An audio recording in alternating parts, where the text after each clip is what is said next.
Salve, salve, CACDista! Vamos contar em um minuto o que de mais importante aconteceu na semana entre os dias 21 e 28 de janeiro. São dois destaques sobre o Brasil: o início formal do processo de ingresso do país na OCDE e a entrada em vigor do Acordo de Livre Comércio Brasil-Chile. Sobre a crise na Ucrânia, os Estados Unidos rejeitaram por escrito as principais demandas da Rússia. Duas notícias sobre OMC. A China foi autorizada a retalhar os Estados Unidos em uma disputa que dura uma década. Do outro lado, a China foi alvo de uma queixa da União Europeia que denuncia práticas discriminatórias chinesas contra a Lituânia. Em relação ao sistema financeiro internacional, o FMI recomendou que El Salvador pare de usar o Bitcoin como moeda oficial. E militares tomaram o poder em Burkina Faso, o quinto país a sofrer um golpe de Estado em menos de um ano na África. Agora você continua comigo porque vamos falar sobre tudo isso em detalhes agora no nosso podcast. Nesta terça-feira, dia 25, o Brasil e mais 5 países foram convidados a dar início ao processo formal de ingresso na Organização para a Cooperação e Desenvolvimento Econômico, a OCDE.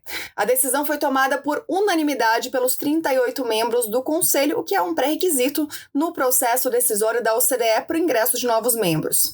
A intenção de ingressar na OCDE como membro pleno foi formalizada pelo governo brasileiro em 2017 e, a partir de 2018, foi encampada como prioridade da política externa do governo Bolsonaro. O convite é apenas o início do processo de ingresso à OCDE, que não tem prazo para ser concluído. Pode levar anos, a depender do ritmo com que cada país se adeque às normativas da OCDE. Segundo o governo brasileiro, o Brasil já se encontra em estágio avançado de convergência com a organização, tendo aderido a 103 dos seus 251 instrumentos normativos. Na atual gestão do presidente Jair Bolsonaro, foram 38 adesões. Além disso, como parceiro-chave da OCDE, o Brasil já atua formalmente, ou como convidado, ou como participante ou associado, em mais de 30 comitês e grupos de trabalho da OCDE. Os outros 5 países convidados foram mais 2 da América do Sul, Peru e Argentina, e 3 da Europa, Romênia, Bulgária e Croácia. Os ministérios das Relações Exteriores, da Casa Civil e da Economia publicaram nota comemorando a decisão da OCDE. Segundo o texto, a provável adesão brasileira à organização contribui para promover a competitividade e o dinamismo da economia brasileira, para atrair investimentos com geração de emprego, renda e oportunidades empresariais e para aprofundar a integração internacional do Brasil. Também, de acordo com a nota, a participação brasileira na OCDE também ajuda a aprimorar a formulação de políticas públicas e das estatísticas econômicas e sociais do país. Falamos agora da crise na Ucrânia. Os Estados Unidos rejeitaram formalmente as propostas que foram enviadas pela Rússia como condição para que as tropas russas se retirassem da fronteira com a Ucrânia. A informação foi anunciada pelo secretário de Estado norte-americano Antony Blinken. Segundo ele, as demandas que foram apresentadas por escrito por Vladimir Putin foram as seguintes. A primeira, que a OTAN volte ao seu tamanho antes da absorção de membros ex-comunistas, ou seja, antes de 1999. Blinken disse que não. A segunda é que a OTAN se comprometesse a nunca chegar perto de sua fronteira com a Ucrânia. Blinken também disse não e ressaltou que não abre mão da soberania territorial de Kiev. Outros temas, como desarmamento nuclear e monitoramento de exercícios militares mútuos, foram a terceira condição. E é só nesse ponto que Blinken afirmou estar aberto por diálogo. Blinken insistiu que haverá conversas com reciprocidade se a Rússia desescalar suas forças em torno da Ucrânia. Cerca de 100 mil a 175 mil soldados estão mobilizados na região desde novembro, o que é insuficiente para uma invasão total, segundo analistas, mas é o suficiente para ações como a eventual anexação daquela região do Donbass, que é uma região separatista na Ucrânia. Os países ocidentais também estão mobilizando tropas. Os Estados Unidos colocaram 8.500 soldados em prontidão para envio imediato à Europa, se necessário, e um porta-aviões já chegou ao Mediterrâneo para fazer patrulhas sob o comando da OTAN, algo que não ocorria desde a Guerra Fria. A Dinamarca enviou uma fragata para o Mar Báltico e 4 caças à Lituânia. Já a Espanha mandará um número não revelado de navios para o Mediterrâneo e caças para a Bulgária. A Holanda mobilizará 2 caças avançados para a Bulgária e a França já disse que está pronta para posicionar tropas na Romênia. Em relação ao engajamento militar da Alemanha, o país se mostrou reticente, até mesmo ambíguo, de acordo com a imprensa. Mas na quinta, dia 27, o país afirmou que está trabalhando em um pacto de sanções com aliados ocidentais, referentes inclusive ao gasoduto Nord Stream 2. Esse gasoduto, vale lembrar, foi construído com o intuito de dobrar a quantidade de gás natural fornecida pela Rússia diretamente para a Alemanha via Mar Báltico, ou seja, sem passar pela Ucrânia, o tradicional país de trânsito desses gasodutos russos e que costuma receber taxas por isso. As obras foram concluídas em setembro do ano passado, mas o gasoduto ainda não começou a operar. Agora falamos de comércio internacional. O Acordo de Livre Comércio entre Brasil e Chile entrou em vigor nesta quinta, dia 27, com a promulgação do tratado via decreto presidencial e sua publicação no Diário Oficial. Só faltava concluir a internalização às leis brasileiras, porque o Chile já concluiu suas etapas internas. O acordo foi fechado no final do governo Temer e aprovado pelo Congresso em setembro do ano passado. É importante lembrar que o comércio entre Brasil e Chile foi completamente liberalizado pelo Acordo de Complementação Econômica, ou ACE, número 35, de 1996, que, aliás, foi o primeiro celebrado entre o Mercosul e um país de fora do bloco. Esse ACE eliminou gradualmente as taxas de importação entre Brasil e Chile, mas faltava um processo mais amplo de abertura que fosse além das questões tarifárias. E é por isso que o acordo que entrou em vigor nesta semana abrange temas variados, como serviços, investimentos, compras governamentais, simplificação aduaneira, entre outros temas. O acordo também prevê a eliminação da cobrança do roaming internacional no uso de telefones celulares entre os dois países. O Chile é o 5º maior destino das exportações brasileiras. A pauta de exportação é bem variada, que inclui automóveis, materiais elétricos, petróleo bruto e carne bovina e de frango.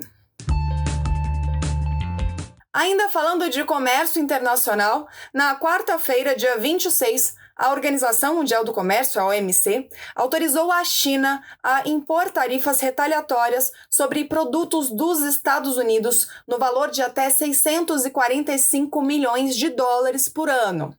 A sentença desta quarta-feira segue uma decisão anunciada em julho de 2019 pelo órgão de solução de controvérsias da OMC. A decisão permite que a China tome medidas para responder ao que a OMC considerou como tarifas injustas dos Estados Unidos sobre alguns produtos chineses, como papel térmico, painéis solares e torres eólicas. A disputa começou há 10 anos, quando a China recorreu à OMC para questionar tarifas adotadas pelos Estados Unidos no período entre 2008 e 2012, durante o primeiro mandato do ex-presidente norte-americano Barack Obama. E também nesta semana, a China foi assunto de outro caso na OMC, só que agora como membro demandado e não como membro demandante. Na quinta-feira, dia 27, a União Europeia entrou com uma queixa contra a China na OMC, alegando que o país tem realizado práticas discriminatórias contra a Lituânia e que isso tem afetado todo o bloco. Segundo a Comissão Europeia, a China passou a restringir importações da Lituânia desde que o país decidiu instalar um escritório de representação em Taiwan. Bruxelas afirma que acumulou provas de diferentes tipos de restrições chinesas, como rejeição alfandegária de mercadorias lituanas, a rejeição de pedidos de importação procedentes da Lituânia ou pressões em outras empresas europeias para que retirem as peças lituanas de suas cadeias de abastecimento. A China respondeu que não tem fundamento a afirmação de que a China exerce coerção contra a Lituânia e que o problema entre China e Lituânia é político, não econômico. Segundo o Ministério das Relações Exteriores chinês, essa é uma questão de natureza bilateral e não uma questão entre a China e a União Europeia. Os mecanismos internos da OMC prevêem como primeira etapa o chamado pedido de consultas, uma fase em que a China ainda deverá apresentar informações sobre as medidas adotadas. Se não houver avanços nessa fase, aí sim a União Europeia poderá pedir à OMC a formação de um painel para analisar e arbitrar a questão, em um cenário que pode levar anos para ser resolvido. Falamos agora de mais um golpe de Estado na África. Nesta segunda-feira, dia 24, militares em Burkina Faso anunciaram a destituição do presidente, a suspensão da Constituição, a dissolução do governo e da Assembleia Nacional e o fechamento de fronteiras. O presidente destituído, Roch Kabore, foi detido. Os militares responsáveis pelo golpe atribuíram a intervenção ao avanço da violência extremista islâmica no país desde 2015. Segundo os militares, o presidente Kabore não conseguiu unir o país e responder à crise. Ataques de militantes ligados tanto à Al-Qaeda quanto ao autoproclamado Estado Islâmico já mataram mais de 2.000 pessoas no país e forçaram 1,5 milhão de pessoas a deixar suas casas, segundo estimativas da ONU. As Nações Unidas exigem um regresso imediato à ordem constitucional e a libertação do presidente. Já a Comunidade Econômica dos Estados da África Ocidental, a CEDEAO, convocou uma cúpula extraordinária para debater o assunto nesta sexta, dia 28, dia em que estamos gravando o podcast. O Itamaraty publicou nota pedindo que haja diálogo amplo, pacífico e democrático entre as forças políticas do país, com vistas à rápida restauração da ordem constitucional. Desde o ano passado, outros 4 países africanos sofreram golpes militares. Chad, em abril, Mali, em maio, Guiné, em setembro e Sudão, em outubro.